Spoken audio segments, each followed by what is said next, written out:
I guess this is an alternate path. I did want to try and go... Now remember, Belmonts can't swim. Yeah. They touch water and they die. Yeah, they just touch water. They're just like, oh, cramp!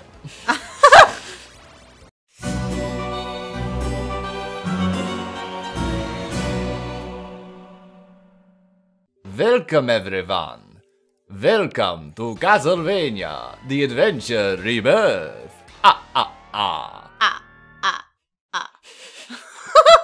Very creaky. And this will be the first Castlevania game on this channel. Many more to come. This series is very near and dear to my heart. So it's a remake of the Game Boy game Castlevania The Adventure, which is one of the worst Castlevania games in my opinion. But they made it good. So yes, here's the tale. Count Dracula, a demon king with a once great demonic power who seeks to hold the power of his people in the grip of terror. Time after time throughout history, Dracula was defeated by the Belmonts, a family of vampire hunters who brought peace to the land. 100 years have passed since Dracula's demise, and with the fear of him gone, he rose again along with his castle to scourge the land of evil. With such a tragic history repeating itself, Christopher, descendant of the Belmonts, decided to stand out for humanity against the demon. He alone seeks to infiltrate the dark castle where the demons run rampant. Whoa. And I didn't press a button there. Whoa. No, that one you don't get to press through that one. It just kind of goes. They're just like, screw you. You read it, you got it, good. Trust me, when I was playing this game, I died so many times that I had to like reread that so many times that I really just wanted to like skip it, and you're not allowed. Yeah. So, philosophy of Castlevania. When a problem comes along, you must whip it. Whip it. Whip it good. In the shade. Dance now. Got a knife. Do, do, do, do. Don't. But yeah, this is a remake of one of the worst Castlevania games. It was for the original Game Boy. You moved slow as molasses. Your whip would downgrade every time you got hit. So like, they were stacked upgrades, but if you got hit, you lost them all. You would just start shooting rubber bands. And they remade it on the WiiWare. So this is one of the few Castlevania games where, emulation aside, you cannot purchase this game again. WiiWare. Okay. I see you're easily amused. It just sounds funny. But these rolling eyeballs were in the original game. And we got holy water here. And yeah, so when you upgrade your whip, you can shoot a fireball if you upgrade it to max. But in the original, you could use it until you got hit. In this one, you use the fireball until that green meter depletes. Okay. And that's how you take care of it. There were some things that I didn't understand. Just like the money. Like, I still don't understand why you're collecting money. Like, money is just for your score. In later games, it's actually currency, because you have to buy potions and equipment and stuff like that. For games like Symphony of the Night and Aria of Sorrow, you have to buy equipment. Well, because I'm like one of those annoying gamers that I'm just like, I want to collect everything and like get everything. Right. So I would try and like collect every single thing of money, and like I never got to use it. And I was just like, well, this is silly. Yeah, all that does is increase your score. But yeah, this is one of the few Castlevania games that you can't repurchase. Okay. Because the WiiWare went down, so if you bought the software already, you got to keep it. Otherwise, I suggest getting an emulator. So that is one of the reasons why I decided to play this one first and record it, is because should my Wii shit itself, I no longer have access to this game. Now, hopefully sometime in the future they re-release it, but, I mean, you never know. Excuse me. Thank you. You think that they would, especially with like Castlevania on Netflix being as popular as it is? They did a couple collections. They did Symphony of the Night along with Rondo of Blood, two of the most popular Castlevania games. Okay. And a couple years ago, Konami did like the Castlevania collection, which had 6 of their most popular titles, including Kid Dracula, which was never before released in the West. Anytime you say Kid Dracula, all I can think of is Death the Kid. Yeah. Like, you've said it multiple times, and I'm just like, Death the Kid. Like, my brain just automatically goes to Soul Eater. No, it's just baby Alucard. Aww. Little Alucard with a funky do. Little baby Alucard. He's got that ridiculous anime Goku hair. Little Alucard. We just saw a really, really great cosplay of Alucard. Yeah, we did. So, some of those cosplays really go out of their way. Like, Well, I know some of them actually, like, that is their job, and they make a lot of money doing that. Wow. That's awesome. Yeah. So they get, like, hired to work at cons and things like that as those characters. But, like, that guy was spot on.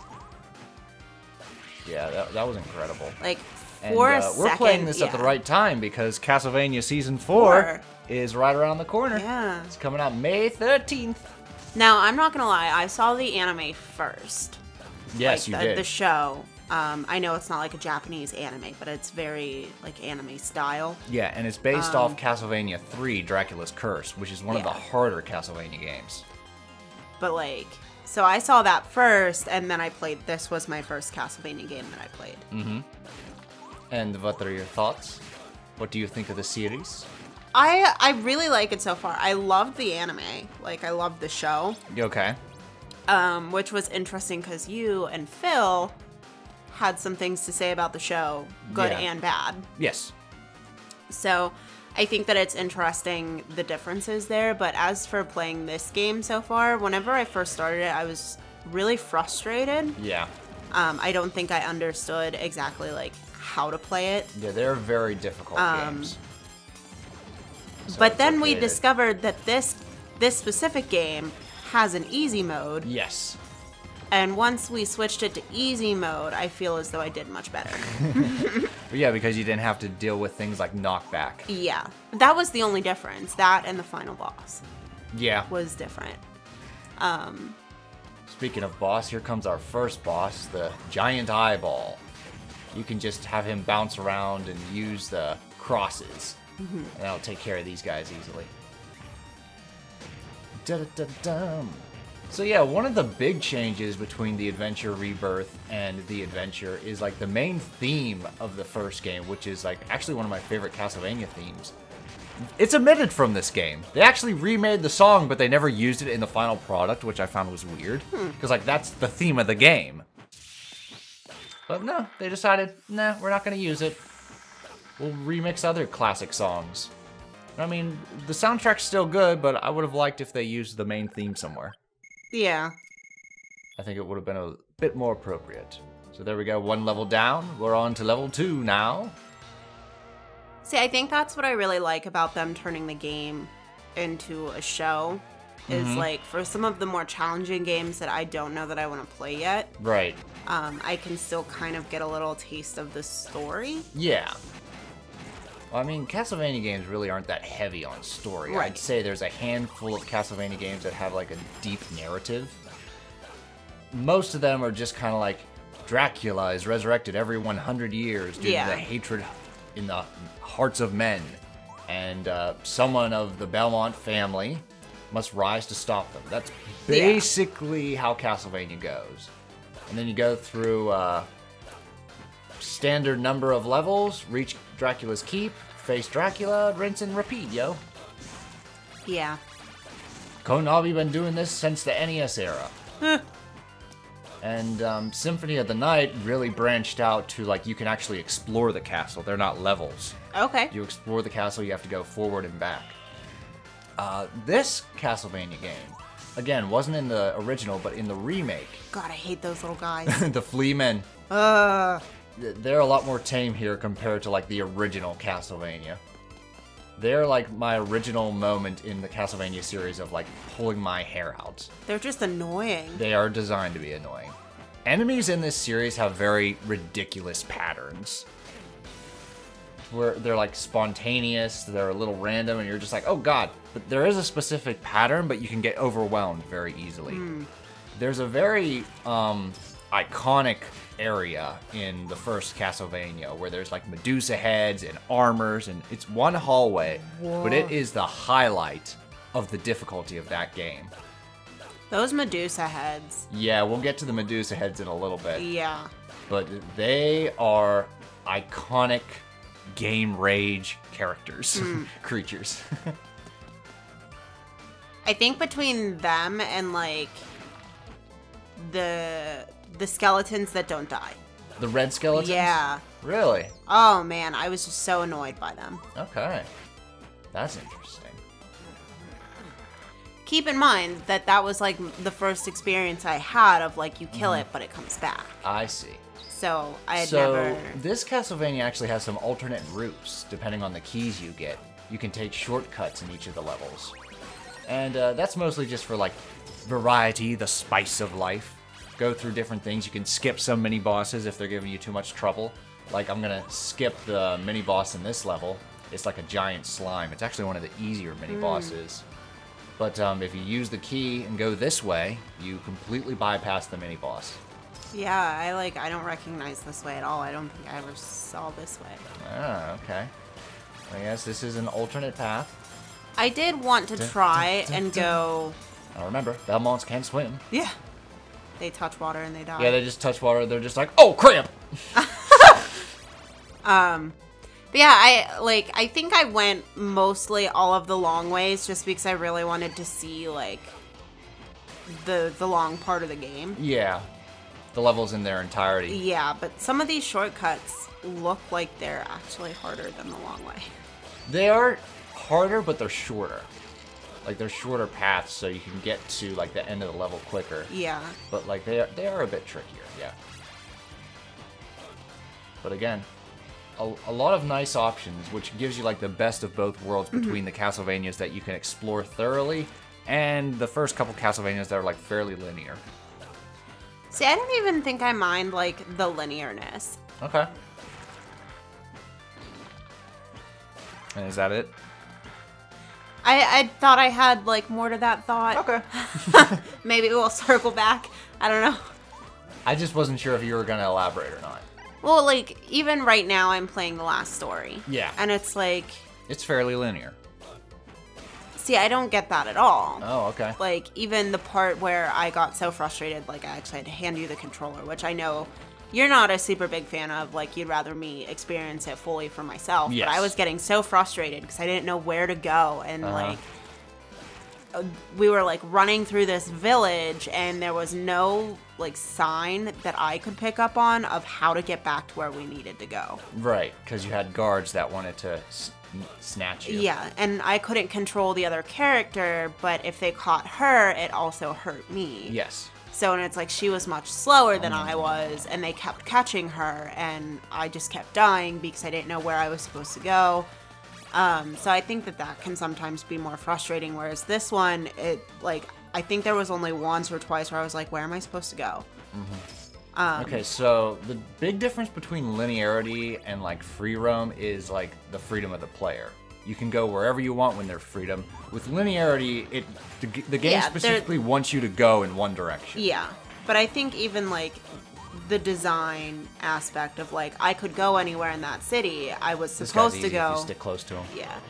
I was supposed to go to one specific area, but I could go anywhere. But, like, sometimes it has that little arrow that, like, shows you where you need to go. Yes. And then sometimes it's just, like, it doesn't tell you and you just have to figure it out. Right. And I know a lot of people find that more fun, but I just find it very frustrating. Whereas, like, this one, there was never really a question. No, because you're always going in the right direction so Yeah. long as you keep moving forward. Yeah, and it's like, even if you're not going in the right direction, you physically cannot go any farther if you're going in the wrong direction. Like, I love getting those end of goals when I do strike a pose. yes. Just looks badass when that music hits. Strike a pose. All right, we're on to the third level now. There's 6 levels total in this game, and I don't want to say I'm good at this game. I want to say I'm competent. I mean, Like, there's some think things that I can take on, and, like, there's some obstacles that are gonna, like, kick my teeth in. Every game I play, there's at least one level that just, like, gives me a hard time. It's inevitable. Whether I'm good at the game or not, like, there's always one level during a run that's just gonna, like, kick my teeth in. I can probably go through this level, like this specific level, with my eyes closed because I played it so many times. You got it memorized, huh? Like, this level was just, I don't know This why, level is it when just the game got starts me. ramping up. It just got me so bad, and I just kept dying. That's the nice thing about the Castlevania series with very difficult levels. They usually have the best music. The song playing in this level is called New Messiah, and it's a very intense theme. And you hear it so many times, it becomes an instant favorite on your playlist. Well, for me, I hear it and I have PTSD. That works too. I wouldn't necessarily say it's a fan favorite for me right now. Give it time. Yeah. I play the song, you're like, oh no, it's Nom all over again. I'm out of here. I start having flashbacks, like Yeah. nightmares while I'm awake. Oh my. So, what is your favorite sub-weapon out of like these Castlevania games? Because they're very similar. See, whenever I played it, okay, because again, Hello? I played this so many times up to the last few levels because I just kept dying. Alright. But when I first started, it was the cross. Okay. Like, I really like the crosses. Yeah, the crosses are really good. And then whenever I played it again, I really like the axes. Yeah. So I think the axes are like my favorite after I played it with a little bit more experience. Yeah, once you get the timing done, axes are great. Yeah.